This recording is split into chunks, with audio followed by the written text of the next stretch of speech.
कहते हैं मृत्यु जीवन का अंत नहीं, वह सिर्फ एक दरवाजा है, एक ऐसी दुनिया का जिसके बारे में हम सुनते तो बहुत हैं पर समझते कभी नहीं। और जब किसी इंसान की आखिरी सांस आती है तो उसके सामने जो दृश्य खुलता है वह किसी डरावनी कहानी से कम नहीं होता। जैसे ही जीवन की डोर टूटने लगती है वैसे ही दिखाई देने लगते हैं यमदूत।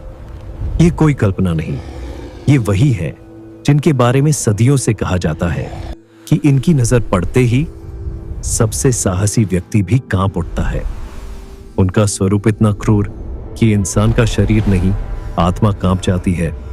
हाथों में भारी लोहे की बेड़ियां, कंधे पर आग जैसी चमकती गदा, शरीर से ऐसी गंध कि बस एक झलक से ही व्यक्ति की चेतना हिल जाए।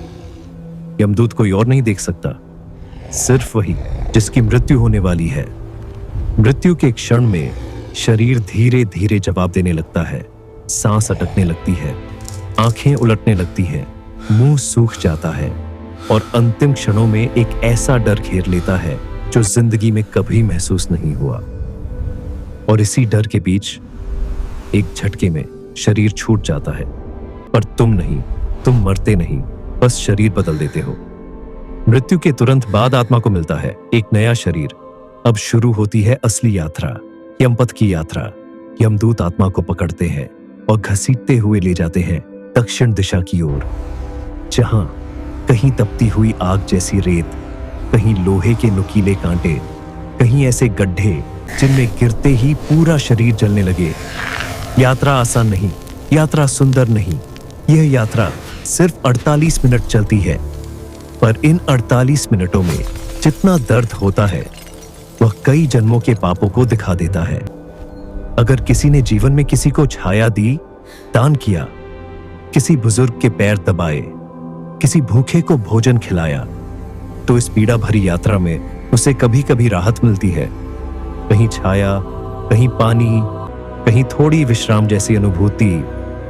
लेकिन याद रखो, दान पुण्य नरक से बचा नहीं सकता, वे सिर्फ यात्रा आसान करते हैं। नरक से बचा सकता है सिर्फ भक्ति। अंत में पहुंचते हैं यमराज के दरबार में। यहां कोई लाइन नहीं, कोई फॉर्म नहीं, कोई सवाल जवाब नहीं। एक सेकंड में पूरी जिंदगी का हिसाब साफ दिखाई देता है। नरक के रूप, दृश्य एक के बाद एक। रौरव नरक, व्यभिचार का दंड, जहां आग की धरती है, आग के जीव है और आत्मा जलती ही रहती है। तो महारौरव, वीर्य नष्ट करने का दंड, जहां घूमते हुए ब्लेड, बड़े लोहे के कांटे और दर्द जिसका अंत नहीं। 3 शिवात नरक, हड्डी तोड़ देने वाली सर्दी, अंधेरा, जहरीली गैस, कड़ाके का ठंड, जहां सांस तक जमने लगे। 4 निकृंतन, शराब और बुजुर्गों का अपमान करने वालों का दंड, घूमते चक्र, कोर्डों की मार, बार बार चक्कर और हर चक्कर में दर्द। 5 तप्त कुंभ, खौलते तेल का समुद्र, जहां आत्मा को बार बार उबलते तेल में फेंका जाता है।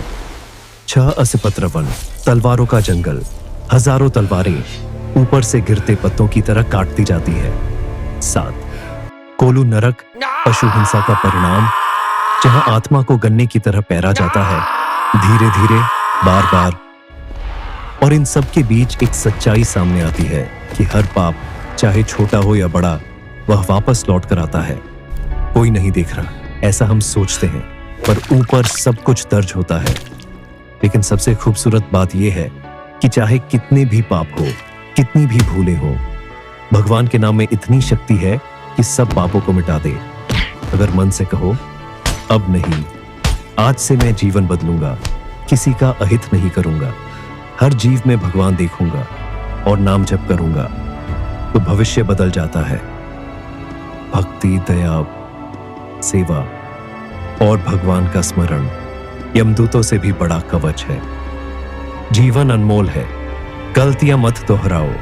दूसरों को दुख देकर खुद कभी सुखी नहीं बन सकते। जहां दया और भक्ति है, वहां डर नहीं रहता।